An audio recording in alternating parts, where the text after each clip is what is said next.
అనుమానంగానే ఉంది. ఈ 5G అనేది 6G అనేది ఇవి కూడా స్కామా? 2G స్కామ్ ఎలా జరిగిందో మరి 5G 6G కూడా స్కామా అని నాకు చాలా పెద్ద అనుమానంగా ఉంది. ఎందుకు అనుమానంగా ఉందంటే నాకు దానికి కారణాలు ఉన్నాయి. కాంగ్రెస్ నేతలు నాయకులు ఎలక్షన్ కంటే ముందు పదే పదే ప్రతిసారి ఆరోపణలు చేస్తూ వచ్చారు. ఏమని ఆరోపణలు చేస్తూ వచ్చారు అంటే బీఆర్ఎస్ ప్రభుత్వం మీద అప్పులు చేసి తెలంగాణ ప్రజల మీద టోపీ పెట్టి 6 లక్షల కోట్ల రూపాయలు అప్పులు చేశారు అని ఆల్రెడీ ఎలక్షన్ ముందు ఆరోపణలు చేశారు, క్రిటిసైజ్ చేశారు. ఆ 6 లక్షల డెట్ ఉండగా ఈ 6G గ్యారంటీస్ ఏవైతే ఇచ్చారో ఈ 6G గ్యారంటీస్కి ఏమైనా అసలు ఫస్ట్ ఆఫ్ ఆల్ మీరు ఈ 6G గ్యారంటీస్ని మనము అమలు చేయాలంటే ఎన్ని రూపాయలు కావాలి, ఎన్ని లక్షల కోట్ల రూపాయలు కావాలని అంచనా వేశారా, లేదా వేయకుండా దిగిపోయారా? లేవు, అసలు అంచనాలు లేకుండానే మీరు ప్రజలకు వాగ్దానాలు చేశారా? ఒకవేళ అంచనాలు వేయకుండా ప్రజలకు వాగ్దానాలు చేశారంటే ఇది కేవలం మోసమే, మోసము తప్ప ఇక్కడ ఏమీ లేదు. ఒకవేళ మీరు అంచనాలు వేసి మాకు ఈ 6 గ్యారంటీస్ అమలు చేయాలి అంటే ఈ టర్మ్లో 5 సంవత్సరాలకి మాకు 6 లక్షల కోట్ల రూపాయలు కావాలా, 12 లక్షల కోట్ల రూపాయలు కావాలా, 18 లక్షల కోట్ల రూపాయలు కావాలని అటువంటి అంచనా ఏమని ఉంటే వైట్ పేపర్ తీసి ప్రజల మధ్యలోకి రండి.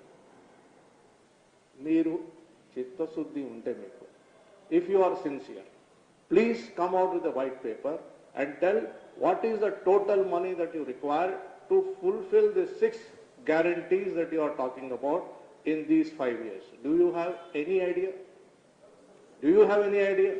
If you have any idea, please produce your white paper. గౌరవనీయులు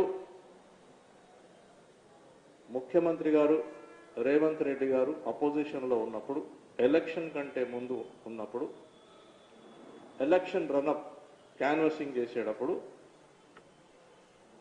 చాలా డిమాండ్స్ చేశారు. నేను మళ్ళీ అక్కడికే వస్తున్నాను, సిబిఐ ఎంక్వైరీ వరకు వస్తున్నాను. ఆయన చేసిన వాటిల్లో చాలా వరకు ఫెయిర్నెస్ ఉంది. ఎక్కడ సిబిఐ ఎంక్వైరీస్ అతను రిక్వెస్ట్ చేశారు, డిమాండ్ చేశారు.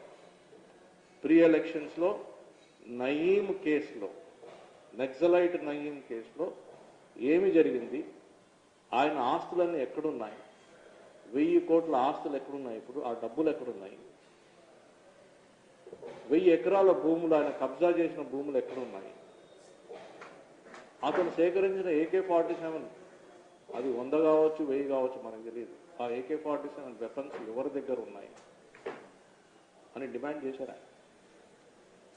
అదే నయీము కేవలం తెలంగాణ రాష్ట్రం కాదు, అతని ఆపరేషన్స్ ఒక రాక్షసుడిలాగా తెలంగాణ, ఆంధ్రప్రదేశ్, మహారాష్ట్ర, కర్ణాటక, ఒరిస్సా అన్ని రాష్ట్రాల్లో వ్యాపించిపోయింది. అటువంటి అప్పుడు ఆ కేసుల్లో ఇన్వెస్టిగేట్ చేయాలంటే ఒక SIT టీము సరిపోతుందా?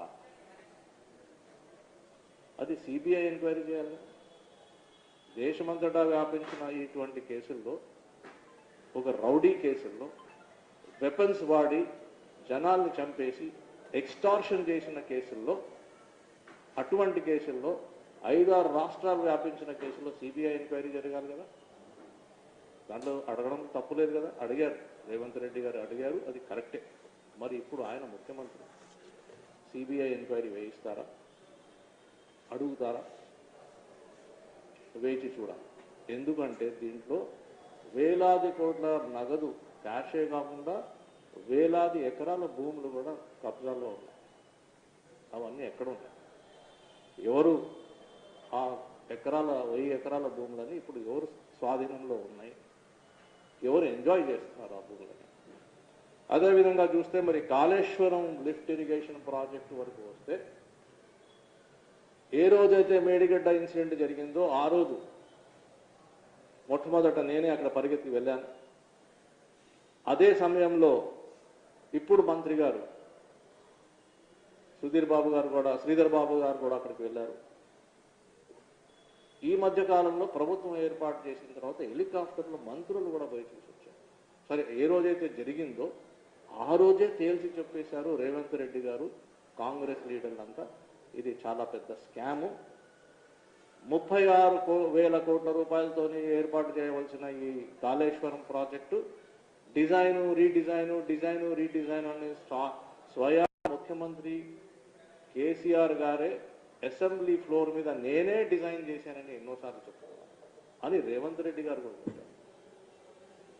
అంచెలంచెలుగా అది పెంచుకుంటూ 36,000 కోట్ల రూపాయల ప్రాజెక్టుని 1,50,000 కోట్ల రూపాయలు ఖర్చు పెట్టారు. దాంట్లో 80,000 కోట్ల రూపాయలు రుణాలు తీసుకున్నారు. ఆ 80,000 కోట్లు తీసుకున్న రుణాల మీద ప్రతి సంవత్సరము లోన్ కడుతున్నారు, ఇంట్రెస్ట్ కడుతున్నారు. ఇంట్రెస్టే 8,000 కడుతున్నారు. ఇదంతా స్కామ్ అని ఆ రోజే రేవంత్ రెడ్డి గారు చెప్పారు, కరెక్ట్గా చెప్పారు. ఆ రోజే రేవంత్ రెడ్డి గారు దీని మీద సిబిఐ ఎంక్వైరీ జరగాలని ఆ రోజే డిమాండ్ చేశారు, కరెక్ట్గా డిమాండ్ చేశారు. ఇప్పుడు ఆయన ముఖ్యమంత్రి గారు, మరి ఇప్పుడు సిబిఐ ఎంక్వైరీ ఆర్డర్ రిక్వెస్ట్ చేస్తారా, చెయ్యరా? ఆ రోజు చేసింది ఆయన మర్చిపోయారు.